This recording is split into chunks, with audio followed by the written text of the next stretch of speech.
ओम नमो भगवते वासुदेवाय नमः। आज आप सभी सुनेंगे सभी मनोकामनाओं की पूर्ति करने वाली गुरुवार की पावन पौराणिक कथा। मान्यता के अनुसार आज के दिन जो भी व्यक्ति व्रत रखता है और व्रत कथा को सुनता है, उसकी समस्त मनोकामनाएं पूर्ण होती हैं। गुरुवार के दिन व्रत कथा सुनना बेहद शुभ माना जाता है। कथा का श्रवण करने से परिवार में सुख शांति आती है और घर में धन दौलत की कभी कमी नहीं होती है।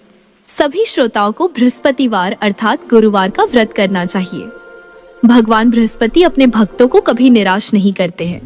यह पूजा अगर पूरी श्रद्धा से की जाए तो निश्चित ही मनोवांछित फल की प्राप्ति होती है। तो प्रिय श्रोताओं, यदि आप अपने दुर्भाग्य को समाप्त करना चाहते हैं और सौभाग्य में वृद्धि प्राप्त करना चाहते हैं, तो आपको गुरुवार का व्रत अवश्य करना चाहिए। जो माताएं बहनें इस दिन किसी कारणवश व्रत नहीं भी रख पा रही हैं, वे भगवान श्री हरि विष्णु और माता लक्ष्मी की कृपा पाने के लिए कथा का श्रवण अवश्य ही करें। तो आज मैं सुना रही हूँ गुरुवार व्रत की संपूर्ण कथाएं, जिसे आप सभी बड़ी ही श्रद्धा तथा प्रसन्नचित मन से पूरा अवश्य सुनिएगा, क्योंकि भगवान श्री कृष्ण कहते हैं कि कथा का आधे पर ही त्याग करने वाले मनुष्य घोर नरक में जाते हैं। इसीलिए कथा को पूरा अवश्य सुने। लेकिन कथा को शुरू करने से पहले आप सभी से निवेदन है कि कथा को लाइक अवश्य करें और कमेंट में भगवान श्री हरि विष्णु जी की जय लिखकर अपनी हाजिरी अवश्य लगाएं। तो आइए भगवान श्री हरि विष्णु और माता लक्ष्मी के चरण कमलों का ध्यान करते हुए बृहस्पतिवार व्रत कथा का रसपान करते हैं। एक अति प्रतापी तथा दानी राजा था। वह प्रत्येक गुरुवार को व्रत रखता एवं पूजा करता था। यह उसकी रानी को बिल्कुल भी अच्छा नहीं लगता था। ना ही वह व्रत करती और ना ही किसी को एक पैसा दान में देती थी। राजा को भी ऐसा करने से मना किया करती थी। एक समय की बात है कि राजा शिकार खेलने वन को चले गए। घर पर रानी और दासी थी। उस समय गुरु बृहस्पति साधु का रूप धारण कर राजा के दरवाजे पर भिक्षा मांगने आए। साधु ने रानी से भिक्षा मांगी तो वह कहने लगी, हे साधु महाराज, मैं इस दान और पुण्य से तंग आ गई हूँ। महाराज, आप कोई ऐसा उपाय बताएं जिससे यह सारा धन नष्ट हो जाए और मैं आराम से रह सकूं। साधु रूपी बृहस्पति देव ने कहा, हे देवी, तुम तो बड़ी विचित्र हो। संतान और धन से भी कोई दुखी होता है क्या? अगर तुम्हारे पास धन अधिक है तो इसे शुभ कार्यों में लगाओ, जिससे तुम्हारे दोनों लोग सुधरे। परंतु साधु की इन बातों से रानी खुश नहीं हुई और उसने कहा, मुझे ऐसे धन की आवश्यकता नहीं जिसे मैं दान दूं तथा जिसको संभालने में ही मेरा सारा समय नष्ट हो जाए। साधु ने कहा, यदि तुम्हारी ऐसी इच्छा है तो जैसा मैं तुम्हें बताता हूँ तुम वैसा ही करना। बृहस्पतिवार के दिन तुम घर को गोबर से लीपना, अपने केशों को पीली मिट्टी से धोना, केशों को धोते समय स्नान करना, राजा से हजामत बनाने को कहना, भोजन में मांस मदिरा खाना और कपड़ा धोबी के यहाँ धुलने डालना। इस प्रकार 7 बृहस्पतिवार करने से तुम्हारा समस्त धन नष्ट हो जाएगा। इतना कहकर साधु बने बृहस्पति देव वहां से अंतर्ध्यान हो गए। साधु के कहे अनुसार करते हुए रानी को केवल 3 बृहस्पतिवार ही बीते थे कि उसकी समस्त धन संपत्ति नष्ट हो गई और भोजन के लिए परिवार तरसने लगा। एक दिन राजा रानी से बोला, हे रानी, तुम यहीं रहो, मैं दूसरे देश को जाता हूँ, क्योंकि यहाँ पर मुझे सभी जानते हैं, इसीलिए मैं कोई छोटा कार्य नहीं कर सकता। ऐसा कहकर राजा परदेश चला गया। वहां वह जंगल से लकड़ी काट कर लाता और शहर में बेचता। इस तरह वह अपना जीवन व्यतीत करने लगा। इधर राजा के बिना रानी और दासी दुखी रहने लगी। एक समय जब रानी और दासी को कई दिनों तक अन्न नहीं मिला तो रानी ने अपनी दासी से कहा, सुनो दासी, यही पड़ोस में ही मेरी बहन रहती है और वह बड़ी धनवान है। तू उसके पास जा और कुछ लेकर आ, ताकि थोड़ा बहुत गुजर बसर हो जाए। रानी की बात सुनकर दासी रानी की बहन के पास गई। उस दिन बृहस्पतिवार था। रानी की बहन उस समय बृहस्पतिवार की कथा सुन रही थी। दासी ने रानी की बहन को अपनी रानी का संदेश दिया, लेकिन रानी की बहन ने कोई उत्तर नहीं दिया। जब दासी को रानी की बहन से कोई उत्तर नहीं मिला तो वह बहुत दुखी हुई। उसे क्रोध भी आया। दासी ने वापस आकर रानी को सारी बात बता दी। दासी की बात सुनकर रानी ने अपने भाग्य को कोसा। उधर रानी की बहन ने सोचा कि मेरी बहन की दासी आई थी, परंतु मैं उससे नहीं बोली, इससे वह बहुत दुखी हुई होगी। कथा सुनकर और पूजन समाप्त कर वह अपनी बहन के घर गई और कहने लगी, हे बहन, मैं बृहस्पतिवार का व्रत कर रही थी। तुम्हारी दासी गई, परंतु जब तक कथा होती है तब तक ना उठते हैं और ना ही बोलते हैं, इसीलिए मैं नहीं बोली। कहो दासी क्यों गई थी? रानी बोली, बहन, हमारे घर अनाज नहीं था। ऐसा कहते कहते रानी की आंखें भर आई। उसने दासी समेत भूखा रहने की बात भी अपनी बहन को बता दी। रानी की बहन बोली, बहन, बृहस्पति देव भगवान सबकी मनोकामना पूर्ण करते हैं। देखो, शायद तुम्हारे घर में भी अनाज रखा हो। यह सुनकर दासी घर के अंदर गई तो वहां उसे एक घड़ा अनाज का भरा मिल गया। उसे बड़ी हैरानी हुई क्योंकि उसने एक एक बर्तन देख लिया था। उसने बाहर आकर रानी को बताया। दासी रानी से कहने लगी, हे रानी, जब हमको भोजन नहीं मिलता तो हम व्रत ही तो करते हैं, इसीलिए क्यों ना इनसे व्रत और कथा की विधि पूछ ली जाए, हम भी व्रत किया करेंगे। दासी के कहने पर रानी ने अपनी बहन से बृहस्पतिवार व्रत के बारे में पूछा।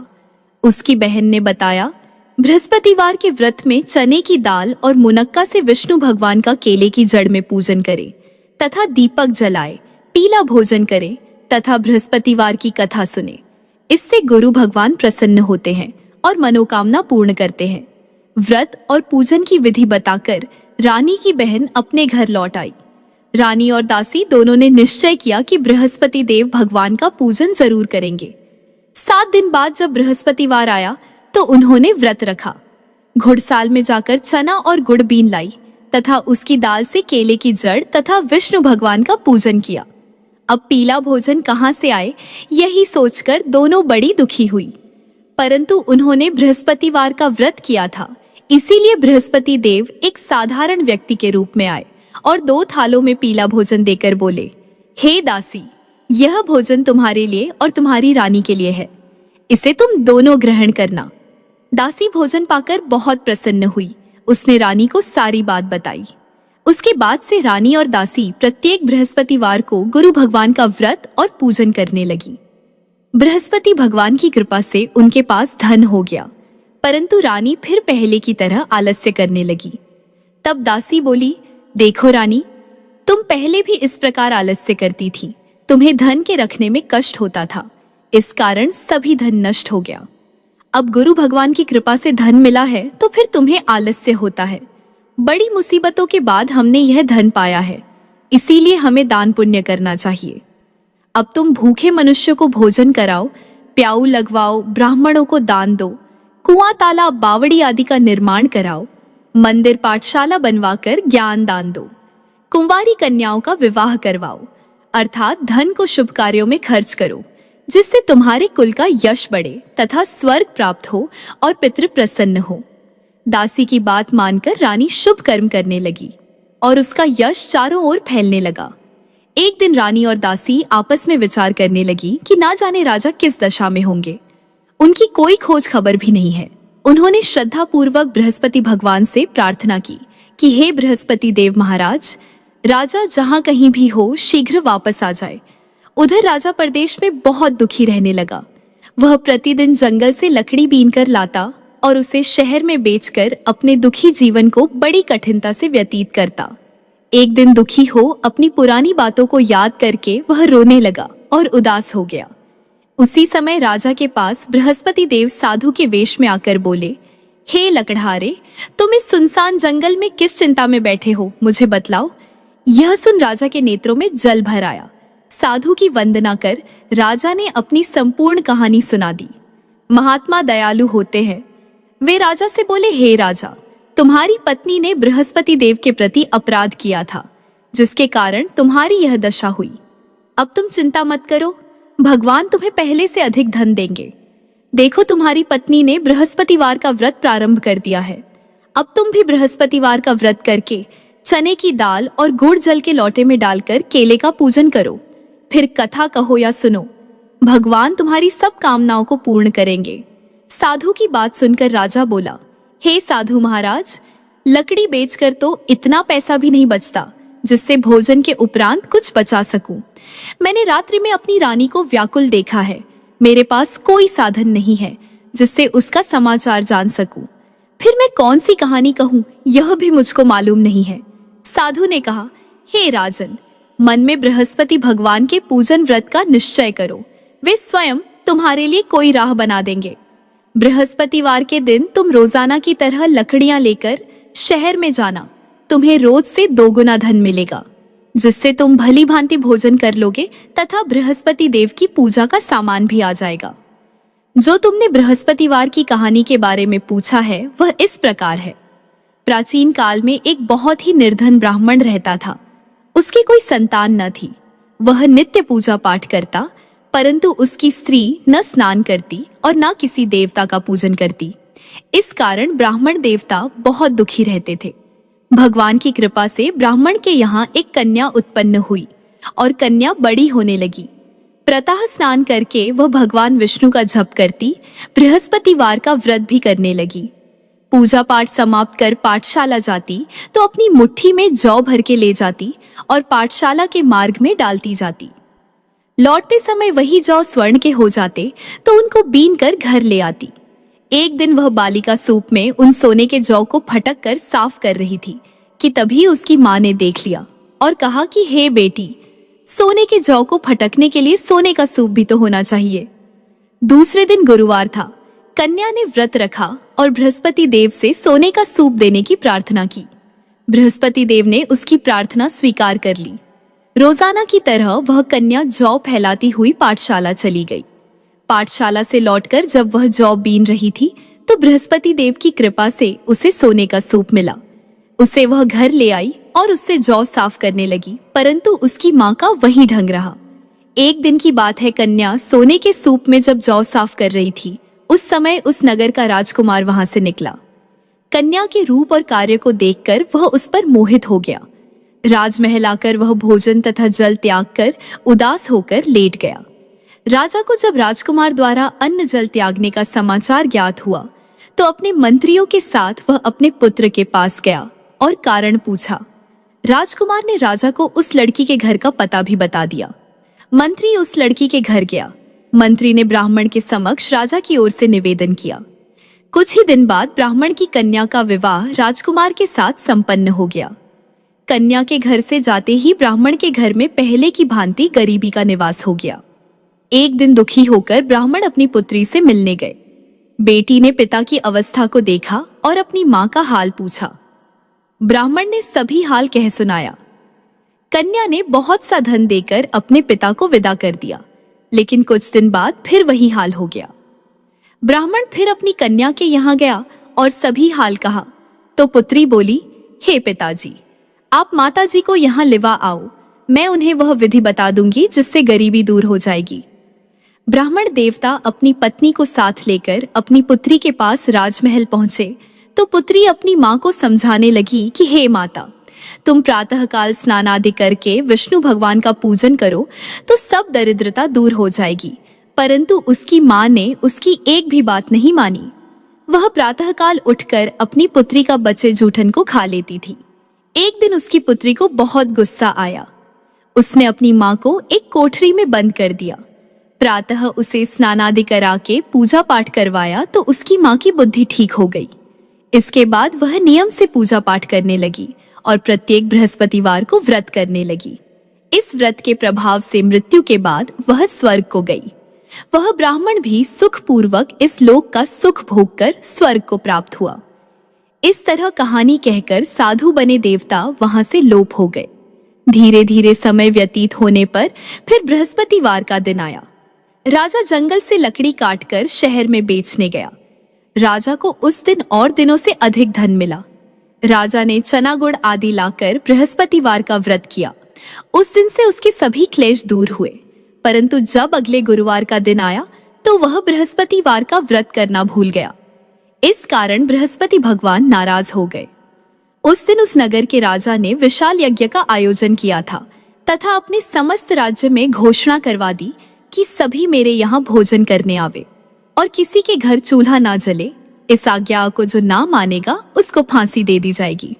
राजा की आज्ञा अनुसार राज्य के सभी वासी राजा के भोज में सम्मिलित हुए, लेकिन लकड़हारा कुछ देर से पहुंचा, इसीलिए राजा उसको अपने साथ महल में ले गए।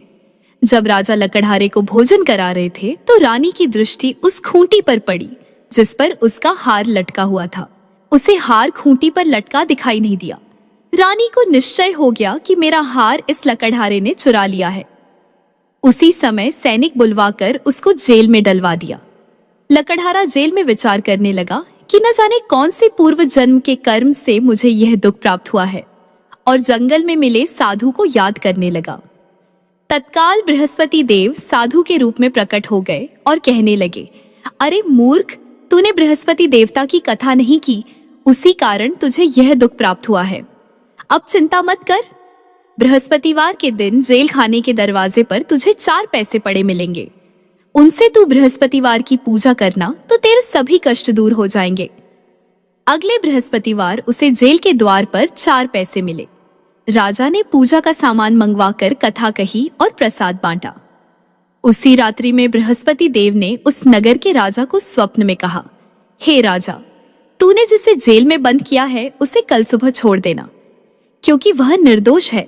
राजा प्रातःकाल उठा और खूंटी पर हार टंगा देखकर लकड़हारे को बुलाकर क्षमा मांगी तथा राजा के योग्य सुंदर वस्त्र आभूषण भेंट कर उसे विदा किया। गुरुदेव की आज्ञा अनुसार राजा अपने नगर को चल दिया। राजा जब नगर के निकट पहुंचा तो उसे बड़ा ही आश्चर्य हुआ, क्योंकि नगर में पहले से अधिक बाग, तालाब और कुएं तथा बहुत सी धर्मशालाएं, मंदिर आदि बने हुए थे। राजा ने पूछा कि यह किसका बाग और धर्मशाला है। तब नगर के सब लोग कहने लगे कि यह सब रानी और दासी द्वारा बनवाए गए हैं। राजा को आश्चर्य हुआ और गुस्सा भी आया कि उसकी अनुपस्थिति में रानी के पास इतना धन कहां से आया होगा। जब रानी ने यह खबर सुनी कि राजा आ रहे हैं तो उसने अपनी दासी से कहा, हे दासी, देख राजा हमको कितनी बुरी हालत में छोड़ गए थे, वह हमारी ऐसी हालत देखकर लौट ना जाए, इसलिए तू दरवाजे पर खड़ी हो जा। रानी की आज्ञा अनुसार दासी दरवाजे पर खड़ी हो गई और जब राजा आए तो उन्हें अपने साथ महल में लिवा लाई। तब राजा ने क्रोध करके अपनी तलवार निकाली और रानी से पूछने लगा कि बताओ रानी, यह धन तुम्हें कैसे प्राप्त हुआ।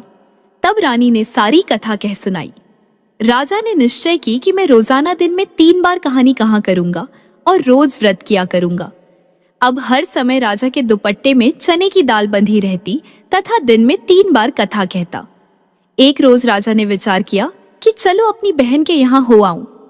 इस तरह का निश्चय कर राजा घोड़े पर सवार हो अपनी बहन के यहाँ चल दिया। मार्ग में उसने देखा कि कुछ आदमी एक मुर्दे को लिए जा रहे हैं। उन्हें रोककर राजा कहने लगा, अरे भाइयों, मेरी बृहस्पतिवार की कथा सुन लो। वे बोले, लो, हमारा तो आदमी मर गया है, इसको अपनी कथा की पड़ी है। परंतु कुछ आदमी बोले, अच्छा कहो, हम तुम्हारी कथा भी सुनेंगे। राजा ने दाल निकाली और कथा कहनी शुरू कर दी। जब कथा आधी हुई तो मुर्दा हिलने लगा और जब कथा समाप्त हुई तो राम राम करके वह मुर्दा खड़ा हो गया। राजा आगे बढ़ा। उसे चलते चलते शाम हो गई। आगे मार्ग में उसे एक किसान खेत में हल चलाता मिला। राजा ने उससे कथा सुनने का आग्रह किया, लेकिन वह नहीं माना। राजा आगे चल पड़ा। राजा के हटते ही बैल पछाड़ खाकर गिर गए तथा किसान के पेट में बहुत जोर से दर्द होने लगा। उसी समय किसान की माँ रोटी लेकर आई। उसने जब यह देखा तो अपने पुत्र से सब हाल पूछा। बेटे ने सभी हाल बता दिया। बुढ़िया माई दौड़ी दौड़ी उस घुड़सवार के पास पहुंची और उससे बोली, मैं तेरी कथा सुनूंगी, तू अपनी कथा मेरे खेत पर ही चलकर कहना। राजा ने लौटकर बुढ़िया के खेत पर जाकर कथा कही, जिसके सुनते ही बैल खड़े हो गए तथा किसान के पेट का दर्द भी बंद हो गया। राजा अपनी बहन के घर पहुंच गया। बहन ने भाई की खूब मेहमानदारी की। दूसरे रोज प्रातःकाल राजा जागा तो वह देखने लगा कि सब लोग भोजन कर रहे हैं। राजा ने अपनी बहन से जब पूछा, ऐसा कोई मनुष्य है जिसने भोजन नहीं किया हो, जो मेरी बृहस्पतिवार की कथा सुन ले। बहन बोली, हे भैया, यह देश ऐसा ही है। यहाँ लोग पहले भोजन करते हैं, बाद में कोई अन्य काम करते हैं। फिर वह एक कुम्हार के घर गई जिसका लड़का बीमार था। उसे मालूम हुआ कि उसके यहाँ 3 दिन से किसी ने भोजन नहीं किया है। रानी ने अपने भाई की कथा सुनने के लिए कुम्हार से कहा। वह तैयार हो गया। राजा ने जाकर बृहस्पतिवार की कथा कही, जिसको सुनकर उसका लड़का ठीक हो गया। अब तो राजा को प्रशंसा मिलने लगी। एक दिन राजा ने अपनी बहन से कहा, हे बहन, मैं अब अपने घर जाऊंगा, तुम भी तैयार हो जाओ। राजा की बहन ने अपनी सास से अपने भाई के साथ जाने की आज्ञा मांगी। सास बोली, हाँ चली जाओ, मगर अपने बच्चों को मत ले जाना, क्योंकि तेरे भाई की कोई संतान नहीं होती है। बहन ने अपने भाई से कहा, हे भैया, मैं तो चलूंगी, मगर कोई बालक नहीं जाएगा। अपनी बहन को भी छोड़कर दुखी मन से राजा अपने नगर को लौट आया।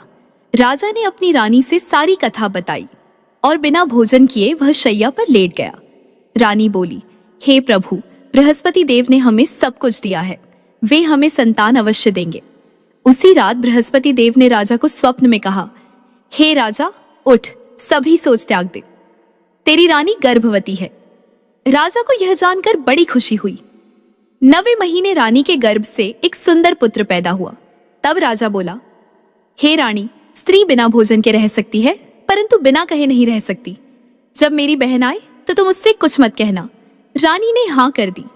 जब राजा की बहन ने यह शुभ समाचार सुना तो वह बहुत खुश हुई तथा बधाई लेकर अपने भाई के यहाँ आई। रानी ने तब उसे आने का उलाहना दिया। जब भाई अपने साथ ला रहे थे तब टाल गई, उनके साथ न आई और आज अपने आप ही भागी भागी बिना बुलाए आ गई। तो राजा की बहन बोली, भाई, मैं इस प्रकार न कहती तो तुम्हारे घर औलाद कैसे होती। बृहस्पति देव सभी कामनाएं पूर्ण करते हैं।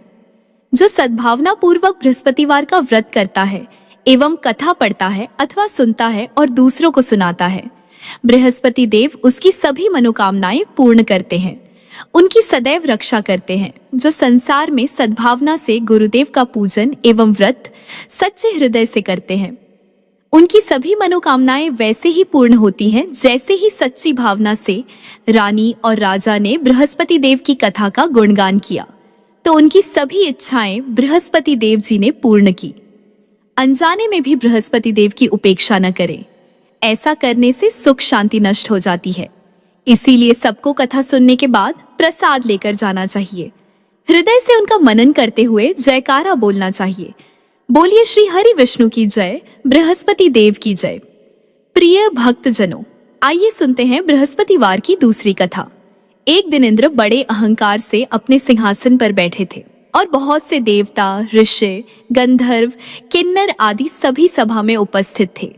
जिस समय बृहस्पति जी वहां पर आए तो सब के सब उनके सम्मान के लिए खड़े हो गए, परंतु इंद्र गर्व के मारे खड़े नहीं हुए। यद्यपि इंद्र सदैव उनका आदर किया करता था। बृहस्पति जी अपना अनादर समझते हुए वहां से उठकर चले गए। तब इंद्र को बड़ा शोक हुआ कि मैंने गुरु जी का अनादर कर दिया, मुझसे बड़ी भारी भूल हो गई। गुरु जी के आशीर्वाद से ही मुझको यह वैभव मिला है, उनके क्रोध से यह सब नष्ट हो जाएगा। इसीलिए उनके पास जाकर उनसे क्षमा मांगनी चाहिए, जिससे उनका क्रोध शांत हो जाए और मेरा कल्याण हो। ऐसा विचार कर इंद्र उनके स्थान पर गए। जब बृहस्पति जी ने अपने योग बल से यह जान लिया कि इंद्र क्षमा मांगने के लिए आ रहा है, तब क्रोधवश उनसे भेंट करना उचित न समझकर अंतर्ध्यान हो गए।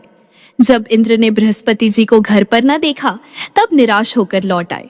जब दैत्यों के राजा विश्वकर्मा को यह समाचार विदित हुआ, तो उसने अपने गुरु शुक्राचार्य की आज्ञा से इंद्रपुरी को चारों तरफ से घेर लिया। गुरु की कृपा न होने के कारण देवता हारने व मार खाने लगे। तब उन्होंने ब्रह्मा जी को विनय पूर्वक सब वृत्तांत सुनाया और कहा कि महाराज, दैत्यों से किसी प्रकार हमें बचाइए। तब ब्रह्मा जी कहने लगे कि तुमने बड़ा अपराध किया है जो गुरुदेव को क्रोधित किया। अब तुम्हारा कल्याण इसी में हो सकता है। त्वष्टा ब्राह्मण का पुत्र विश्वरूपा बड़ा तपस्वी और ज्ञानी है, उसे अपना पुरोहित बनाओ तो तुम्हारा कल्याण हो सकता है। यह वचन सुनते ही इंद्र त्वष्टा के पास गए और बड़ी विनीत भाव से कहने लगे कि आप हमारे पुरोहित बनिए, जिससे हमारा कल्याण हो। त्वष्टा ने उत्तर दिया कि पुरोहित बनने से तपोबल घट जाता है, परंतु तुम बहुत विनती करते हो, इसीलिए मेरा पुत्र विश्वरूपा पुरोहित बनकर तुम्हारी रक्षा करेगा। विश्वरूपा ने पिता की आज्ञा से पुरोहित बनकर ऐसा यत्न किया कि हरि इच्छा से विश्वकर्मा को युद्ध में जीतकर अपने इंद्रासन पर स्थित हुआ। विश्वरूपा के 3 मुख थे। एक मुख से वह सोमपल्ली लता का रस निकाल पीते थे, दूसरे मुख से वे मदिरा पीते और तीसरे मुख से भोजन करते। इंद्र ने कुछ दिनों उपरांत कहा कि मैं आपकी कृपा से यज्ञ करना चाहता हूँ। जब विश्वरूपा की आज्ञा अनुसार यज्ञ प्रारंभ हो गया, तब एक दैत्य ने विश्वरूपा से कहा कि तुम्हारी माता दैत्य की कन्या है, इस कारण हमारे कल्याण के निमित्त एक आहुति दैत्यों के नाम पर भी दे दीजिए तो अति उत्तम हो। विश्वरूपा उस दैत्य का कहा मानकर आहुति देते समय दैत्य के नाम भी धीरे धीरे से लेने लगे। इसी कारण यज्ञ करने से देवताओं का तेज नहीं बढ़ा। इंद्र ने यह वृत्तांत जानते ही क्रोधित होकर विश्वरूपा के तीनों सिर काट डाले। मद्यपान करने से भौंरा, सोमपल्ली पीने से कबूतर और अन्न खाने के मुख से तीतर बना। विश्वरूपा के मरते ही इंद्र का स्वरूप ब्रह्म हत्या के प्रभाव से बदल गया। देवताओं के 1 वर्ष पश्चाताप करने पर भी ब्रह्म हत्या का पाप न छूटा तो सब देवताओं की प्रार्थना करने पर ब्रह्मा जी बृहस्पति जी के सहित वहां गए। उस ब्रह्म हत्या के 4 भाग किए, उनमें से 1 भाग पृथ्वी को दिया। इसी कारण कहीं कहीं धरती ऊंची नीची और बीज बोने के लायक भी नहीं होती। साथ ही ब्रह्मा जी ने यह वरदान दिया, जहां पृथ्वी में गड्ढा होगा कुछ समय पाकर स्वयं भर जाएगा। दूसरा भाग वृक्षों को दिया, जिससे उनमें से गोंद बनकर बहता है। इस कारण गूगल के अतिरिक्त सब गोंद अशुद्ध समझे जाते हैं। वृक्षों को यह वरदान दिया कि ऊपर से सूख जाने पर जड़ फिर फूट जाती है। तीसरा भाग स्त्रियों को दिया, इसी कारण स्त्रियां हर महीने रजस्वला होकर पहले दिन चांडालनी, दूसरे दिन ब्रह्मघातिनी, तीसरे दिन धोबिन के समान रहकर चौथे दिन शुद्ध होती है और संतान प्राप्ति का उनको वरदान दिया। चौथा भाग जल को दिया, जिससे फेन और शैवाल आदि जल के ऊपर आ जाते हैं। जल को यह वरदान मिला कि जिस चीज में डाला जाएगा वह भारहीन हो जाएगी। इस प्रकार इंद्र को ब्रह्म हत्या के पाप से मुक्त किया। जो मनुष्य इस कथा को पढ़ता या सुनता है उसके सब पाप बृहस्पति जी महाराज की कृपा से नष्ट होते हैं। बोलिए श्री हरि विष्णु की जय, बृहस्पति देव की जय। प्रिय भक्तगणों, उम्मीद करती हूँ आपको हमारी यह कथा अवश्य ही पसंद आई होगी। पसंद आई है तो इसको लाइक करके चैनल को सब्सक्राइब अवश्य कर लें।